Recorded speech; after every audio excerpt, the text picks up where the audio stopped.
தீபாவளியில் உச்சத்தை தொட்ட தங்க விற்பனை 85,000 கோடிக்கு விற்பனையானதாக தகவல். கடந்த ஆண்டை விட இந்த ஆண்டு வெள்ளி விலையும் அதிகரிப்பு. இதுகுறித்த முழு விவரங்களை தெரிந்து கொள்ள உங்கள் வி தமிழ் சேனலில் பாருங்கள். இது தமிழர்களின் குரல். உண்மை, சமத்துவம், சமூக பொறுப்பு கொண்ட செய்திகளுக்கு உடனே சப்ஸ்கிரைப் செய்யுங்கள். தீபாவளி பண்டிகையை ஒட்டி நாடு முழுவதும் 85,000 கோடிக்கு தங்கம் விற்பனையாகியுள்ளது.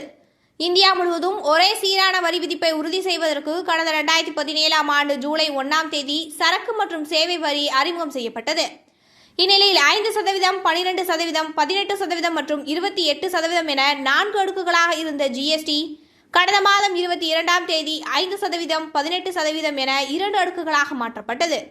இது ஜிஎஸ்டி 2.0 என்றும் நாட்டு மக்களுக்கான தீபாவளி பரிசு என்றும் பிரதமர் நரேந்திர மோடி அறிவித்தார். இந்நிலையில் இது தொடர்பாக அண்மையில் செய்தியாளர்களுக்கு பேட்டியளித்த மத்திய நிதியமைச்சர் நிர்மலா சீதாராமன் கூறியதாவது: கடந்த செப்டம்பர் மாதம் ஜிஎஸ்டி குறைப்பால் நுகர்வோருக்கு நல்ல பலன் கிடைத்துள்ளது. Car, AC, washing machine, TV உள்ளிட்ட பொருட்களின் விற்பனை அதிகரிக்கும். பண்டிகை காலத்தில் மோட்டார் சைக்கிள், கார்கள், டிராக்டர்கள் விற்பனை வேகமாக உயரும். பிரதமரின் தீபாவளி பரிசு மக்களை முழுமையாக சென்றடையும். மேலும் உள்நாட்டு பொருட்களுக்கு மக்கள் முன்னுரிமை அளித்துள்ளனர். தற்சார்பு இந்தியாவின் வளர்ச்சிக்கு புதிய உற்சாகம் ஏற்பட்டுள்ளது. ஜிஎஸ்டி வரி குறைப்பின் பலன் மக்களுக்கு நேரடியாக சென்று சேரும் என்று கூறினார். அதற்கேற்ப இந்த ஆண்டு தீபாவளி விற்பனை நாடு முழுவதும் அதிகரித்துள்ளது. குறிப்பாக வட மாநிலங்களில் 5 நாட்களுக்கு தீபாவளி பண்டிகை கொண்டாடப்படுகிறது. தீபாவளிக்கு 2 நாள் முன்னதாக தந்தேரஸ் கொண்டாடப்படும். லட்சுமி தேவி அருள் கிடைப்பதற்காக இந்த 2 நாட்களில் தங்கம், வெள்ளி பாத்திரங்கள் புதிதாக வாங்கி வீட்டில் பூஜை செய்வது வழக்கம்.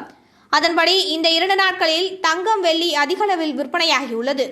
இதுகுறித்து அனைத்து இந்திய GeM and jewellery domestic council தலைவர் ராஜேஷ் ரத்தோர் கூறியதாவது: இந்த ஆண்டு தீபாவளி பண்டிகையை முன்னிட்டு தந்தேரஸ் காலத்தில் நாடு முழுவதும் 50 முதல் 60 டன் தங்கம் விற்பனையாகியுள்ளது.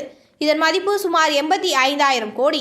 இது கடந்த ஆண்டில் விற்பனை தொகையை விட 35 முதல் 40% ஆகும். ஆனால் விற்பனையினான நகையின் அளவை பொறுத்த அளவில் கடந்த ஆண்டின் அளவிலேயே இருந்தது. இதற்கு கடுமையான விலை உயர்வே காரணம். தீபாவளி பண்டிகை முடிவில் தங்கம் விற்பனை 100 முதல் 120 டன் எட்டும் என எதிர்பார்க்கப்படுகிறது என்று கூறினார். மேலும் இந்த ஆண்டு தங்கத்தின் விலை கடுமையாக உயர்ந்ததால் சிலர் வெள்ளி வாங்கினர். இதனால் வெள்ளியின் விற்பனை 2 மடங்கு அதிகரித்துள்ளது என்றும் கூறினார்.